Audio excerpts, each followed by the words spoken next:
قل هذه سبيلي أدعو إلى الله على بصيرة أنا ومن اتبعني وسبحان الله وما أنا من المشركين وما أرسلنا من قبلك إلا رجالا نوحي إليهم من أهل القرى أفلم يسيروا في الأرض فينظروا كيف كان عاقبة الذين من قبلهم ولدار الآخرة خير للذين اتقوا أفلا تعقلون. Minal ma, kalau tadi air laut, sekarang minal ma'i, dari air kemudian basyara, jadi manusia. Nah, sekarang harus kita pahamkan. Di situ alma namanya dalam konteks sperma. Dan basyara itu adalah manusia yang menggembirakan.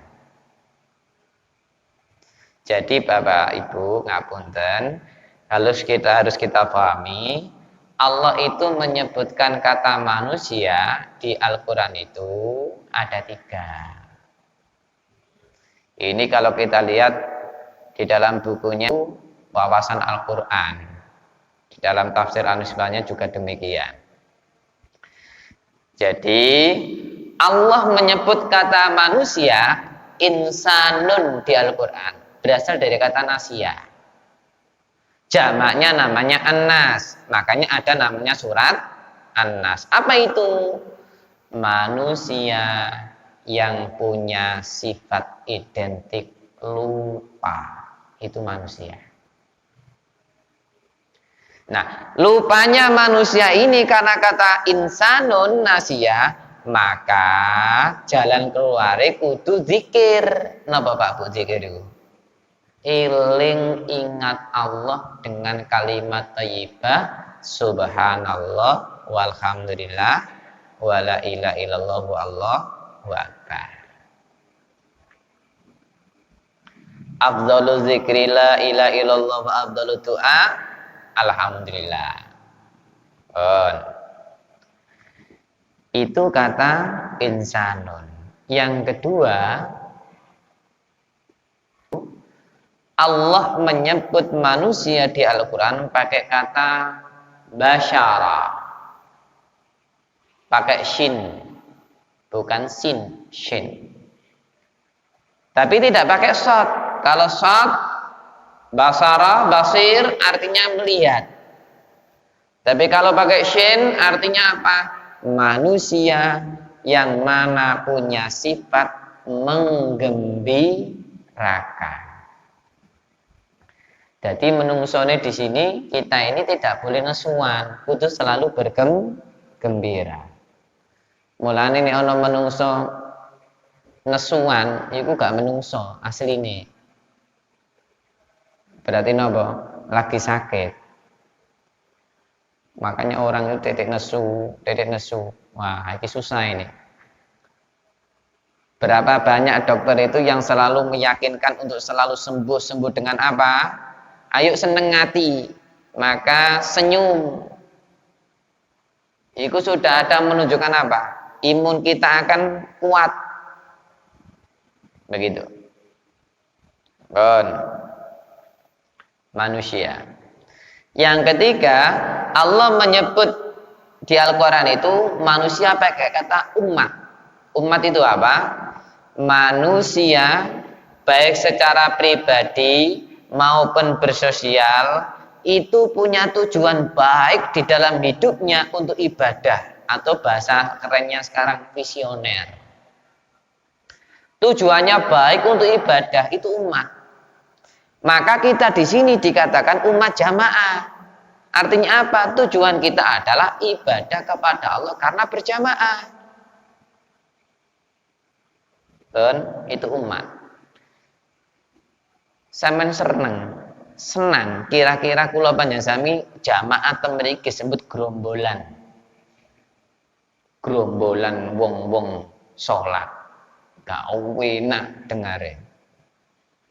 Begitu pula sebaliknya, wong mendem, wong ngepil ngoten niku sing gak jelas hidupnya, contoh ngapunten. Iku mesti pakai bahasa gerombolan. Dan kita tidak rela kalau mereka dijemput jamaah wong mendem. Ayo apa kira-kira? Jamaah wong mendem, jamaah wong ngepil, jamaah wong tele. Dan kita juga gak ridho itu. Dan itu tidak umat. Maka kata umat, kata apa? Yang punya tujuan baik di dalam hidupnya. Ini bahasanya wong saiki visioner. Lah, kembali ke ayat ini.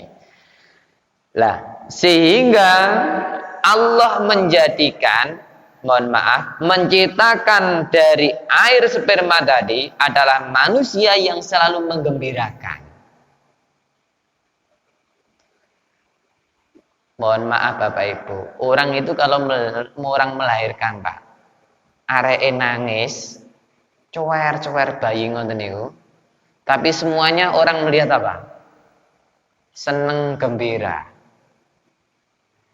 Dan menggembirakan orang. Tapi nih bayi ini meneng Pak, gak nangis. Kira-kira ya apa Pak? Bu? Semuanya bingung. Apa-apa lamane wong tuane, lho kok gak iso nangis, keceplas mbek doktere. Alhamdulillah lah gak iso nangis. Lah, ternyata kata gembira itu tadi diawali ketika bayi lahir itu sudah membawa gembira bagi orang lain, walaupun dia nangis itu sudah menunjukkan kegembiraan. Begitu pula sebaliknya. Orang itu kalau meninggal Pak, husnul khotimah Pak.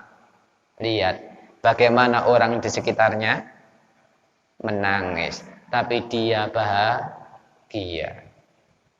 Tapi orang itu kalau meninggal su'ul khotimah, wong suweneng tapi gak diketok-ketokno. Wong maling ngerampok rek mati wis. Aman iki desa iki. Ngono paling. Begitu. Nah, ini merupakan mujahadah. Dari air sperma tadi kemudian jadilah manusia yang menggembirakan, faja'alahu nasabaw wa sihra. Ada proses. Maka dia Allah menjadikannya manusia tadi pakai ja'ala.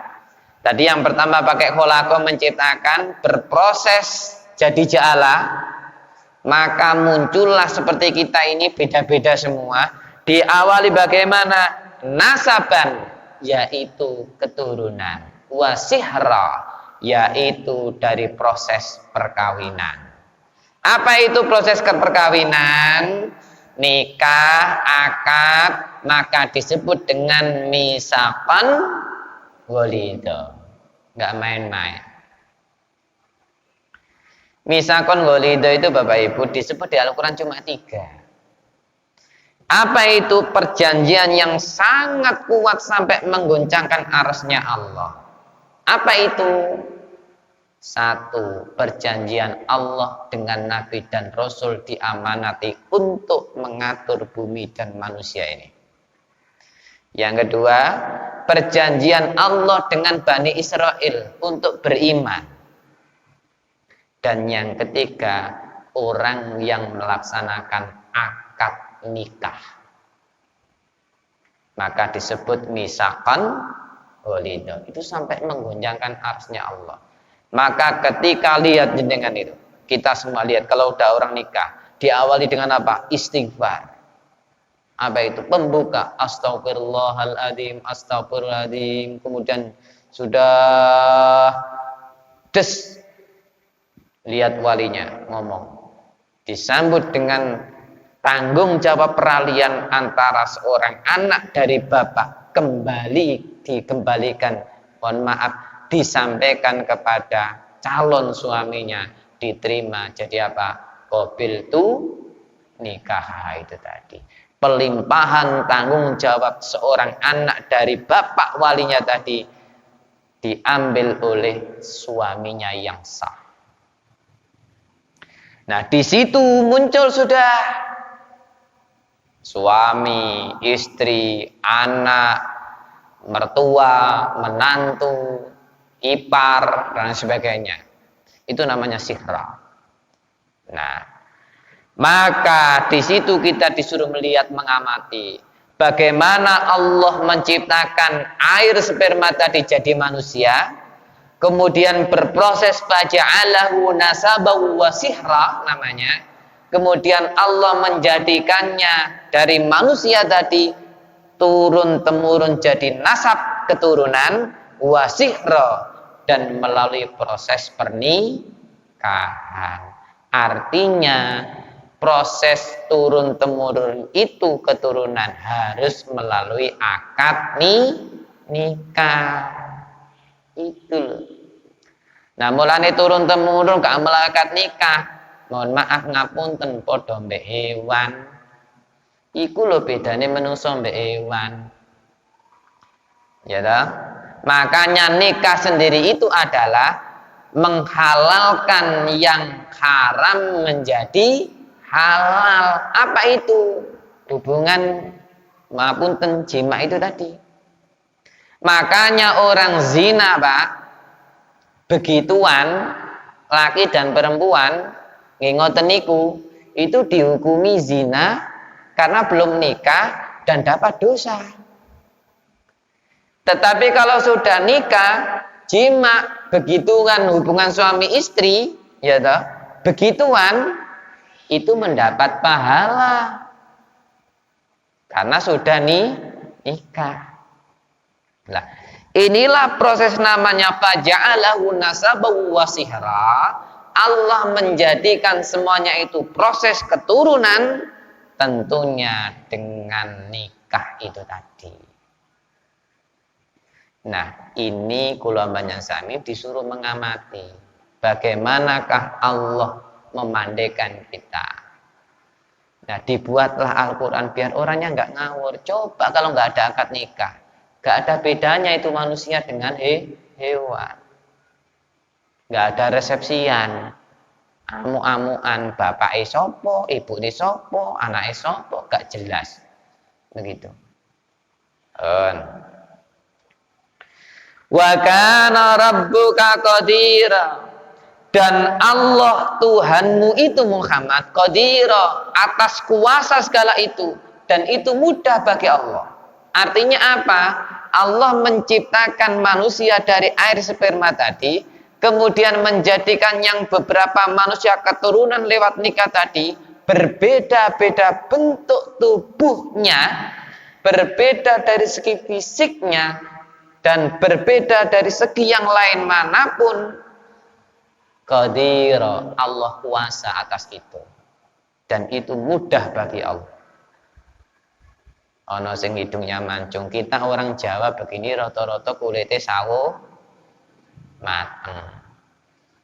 Orang Arab hidungnya mancung-mancung, orang Eropa, orang luar negeri rata-rata kulitnya putih. Ya kan? Nah ini. Nah, kalau sudah begitu, Allah berfirman lagi di ayat 55, wa ya'buduna min dunillahi. Ya Allah, ngapunten. Jangan sampai dua ayat sebelumnya Allah menunjukkan kekuasaannya. Nah, orang-orang kafir ini Muhammad ya'buduna min dunillah, mereka itu orang kafir ini menyembah min dunillah, dari selain Allah. Ngapunten. Kenapa di situ pakai Allah ya'budun? Kembali kepada al-kafirin tadi. Orang-orang kafir tadi apa? Mereka menyembah selain Allah. Padahal Allah sudah menunjukkan kekuasaannya. Bagaimana laut tadi, air tawar dan air asin gabung, tapi ada pemisah dan tidak bisa gabung karena ada pemisah dan nggak bisa campur. Allah menciptakan manusia, kemudian menjadikan bermacam-macam bentuk manusianya tadi lewat keturunan dan nikah. Semuanya itu kuasa. Lah ini loh orang kafir itu saya gak gelem mikir. Bahasanya Allah begitu. Mereka menyembah selain Allah mala yanfa'uhum. Yang mana yang mereka sembah selain Allah tadi, berarti di sini ada aspek menduakan Allah, menyekutukan Allah alias syirik. Mala yanfa'uhum. Yang disembah selain Allah itu tadi loh, tidak pernah memberi manfaat kepada mereka. Gak ada manfaatnya kok.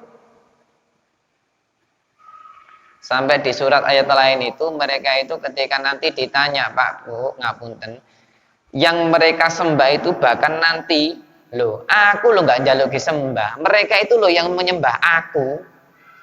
Setan ini ngomong ngoten, jene makhluk lain itu ngomong begitu. Mereka loh yang menginginkan aku, padahal aku lo nggak kepingin. Jadi ketika nanti diadilakan begitu ngomongnya.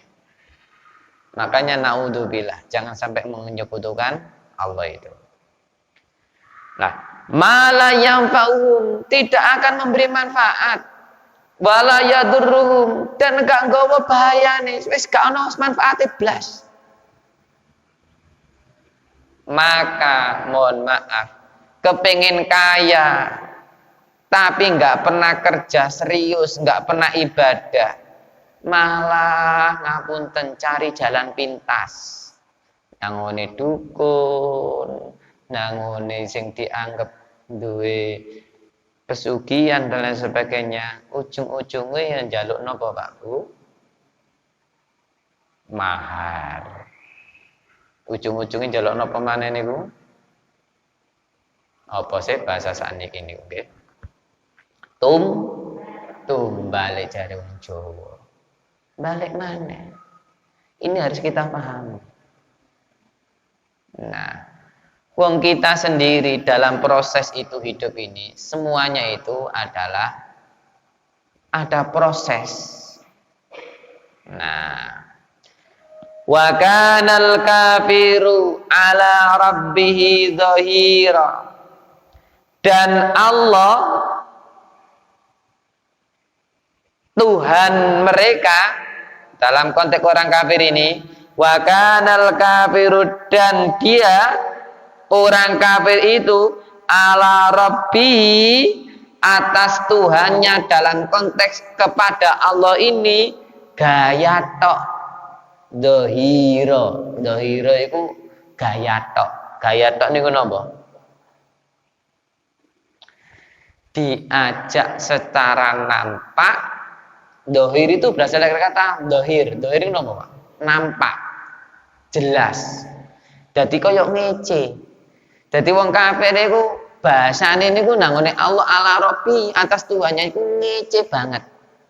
Dalam konteks mendurakai. Wis gampangane ngeten, contoh gampang-gampangan. Kon lapose salat ngaji barang, belum ngono gak iso sugih. Loh, bahasanya begitu. Kudu ngaren kon jamaah nang masjid ngaji bareng. Oleh apa? Begitu. Nah, ini namanya wa kana kafiru ala rabbi zahira. Jadi mereka orang kafir ini benar-benar ngece atas Tuhannya sendiri. Siapa? Allah. Sebenarnya Allah itu Tuhan mereka, tapi mereka itu masih mendustakan dan ngece. Zahira, menampakkan kesombongannya. Ini naudzubillah. Nah, maka laki-laki kita diajarkan untuk menyembah Allah, jangan sampai menyekutukan yang mana tidak memberikan manfaat dan faedah sama sekali. Di ayat 56 jenengan lihat. Wa ma arsalnaka illa mubasysyiran wa nadhira. Nah, Muhammad, kalau toh saat tadi orang kafir sudah ngece kepada Tuhan mereka, Allah ini, dan tidaklah kami utus engkau Muhammad illa, kecuali di situ ada harful istisna namanya, mubasyiran, berilah kabar gembira, wa nadhira, dan berilah peringatan terhadap orang-orang kafir. Bahasa ngeten Muhammad. Loh Pak Bu, Allah itu loh menunjukkan maha sabarnya. Walaupun Allah tadi diduakan oleh orang kafir, tidak menyembah Allah, tapi Allah saya sabar. Muhammad, tidaklah kami ini mengutus kepada Muhammad, kepada orang kafir itu, sampaikan mubasyiran, berilah kabar yang baik. Itu dulu. Sampaikan itu dulu. Yang awal itu dulu, kabar gembira yang baik. Surga itu begini, orang baik itu begini, menyembah Allah itu begini. Sampaikan yang baik. Pokoknya sing enak-enak tok. Jenengan lihat surat Al-Waqiah, bagaimana Allah menceritakan ashabul yamin, golongan kanan masuk surga. Wa ma ashabul yamin, alangkah indahnya golongan kanan surga. Ashabus shimal, golongan kiri masuk neraka. Ma ashabul shimal, alangkah celakanya golongan kiri neraka. Itu surat Al-Waqiah diterangkan begitu. Nah, kabar gembira ini Muhammad sampaikan kepada mereka. Begitu pula sebaliknya, kabar gembira sudah, nadhira, berikan peringatan yang sifatnya adalah ashabus shimal, yaitu golongan kiri. Ending-endingnya golongan kiri adalah masuk neraka. Tapi dibantah oleh orang kafir. Loh Mat, kapan kamu masuk swarga mbek neraka iku? Wong urip ku yo nang donya ngene iki. Angel wis, angel. Jare wong saiki angel temen kandhane, ngoten. Angel temen tuturane begitu. Lihat itu. Satu wahyu perintah sholat, Allah langsung memanggil Nabi Muhammad, tidak melalui yang lain. Diabadikan oleh Allah. Isra Mi'raj. Apa itu? Turun wahyu memerintahkan kepada Allah, kepada Muhammad dan umatnya untuk melaksanakan sholat. Lah, di situ Allah menunjukkan malaikat kawal itu, tunjukkan bagaimanakah surga, bagaimanakah neraka. Nah, maka muncul hadis tentang surga, muncul hadis tentang neraka, semuanya itu ketika Nabi Muhammad Isra Mi'raj. Isra itu perjalanan malam. Mi'raj naik ke langit 7. Jangan langit 7 itu yang ngapunten yang di dunia ini, jangan. Ini yang langit 7, 1, 2, 3, 4, 5, 6, 7 itu yang sifatnya ghaib itu. Dan itu sulit dinalar manusia. Dan inilah Allah kemudian mengemas dan diabadikan oleh Nabi Muhammad lewat doa tahiyat di dalam sholat kita. Itu adalah dialognya Allah dengan Nabi Muhammad dan diamini oleh para malaikat. At-tahiyatu lillah wassalawat wat thayyibah Assalamu alayka ayyuhan nabi wa rahmatullahi wa barakatuh. Assalamu alayna wa ala ibadillahis sampai innaka hamidum majid. Itu aja Pak, itu sudah diringkas oleh Nabi Muhammad. Seandainya Pak, Bu, itu ditunjukkan semua dan itu dibacakan semua, insya Allah sholat kita itu nggak mari-mari. Wong sholat ngene kadang-kadang bisa ngapunten 24 jam, sak jam itu loh, dipotong sholat 5 waktu, itu nggak sampai sak jam, setengah jam itu mentok. Mergo pikirannya sembilan kan begitu. Lah ini satu ayat malih, qul ma as'alukum alaihi min ajrin illa man syaa ayyattakhidha ila rabbi sabila. Qul, Allah memerintahkan Nabi Muhammad, katakanlah.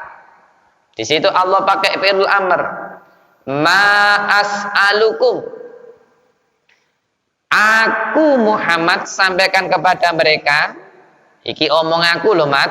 Begitu kata Allah. Sampaikan kepada umatmu itu. Sampaikan kepada orang kafir itu. Ma as'alukum, tidaklah aku meminta kepada kalian. Alaihi, atas dakwahku, jadi Allah. Atas ajakanku lewat kamu Muhammad, min ajrin, dari upah imbalan, illa man syaa, kecuali siapa yang ia menghendaki, ayat takhda ila rabbi sabila, agar menjadikan kepada rabbihi, Tuhannya, sabila, yaitu jalan kedudukan. Artinya ngeten, Muhammad, ajaklah mereka bahwa aku nggak keminta imbalan kepada mereka. Aku hanya kepingin bahwa mereka itu taat dan bisa memahami ajaranmu kepada aku dan jalan Tuhanmu yang benar. Sudah itu aja. Bahasanya, surga itu aku siapkan untuk umatmu Muhammad. Ojo sampai orang kafir. Nah, makanya di situ ya dong, supaya mereka orang kafir itu menjadikan jalan Tuhannya yang benar yang aku kehendaki. Sudah itu aja. Jangan sampai mereka itu ya'buduna min dunillah, mereka menyembah selain Allah. Lah ini. Nah, itulah Bapak Ibu sekalian, mudah-mudahan dengan beberapa ayat ini, ayat 52 sampai 57, mudah-mudahan memberikan ketebalan keimanan kita lewat kualitas ilmu kita di dalam memahami Al-Qur'an. Mudah-mudahan iman kita bertambah. Amin ya rabbal alamin. Ngapunten. Subhanakallahumma bihamdika asyhadu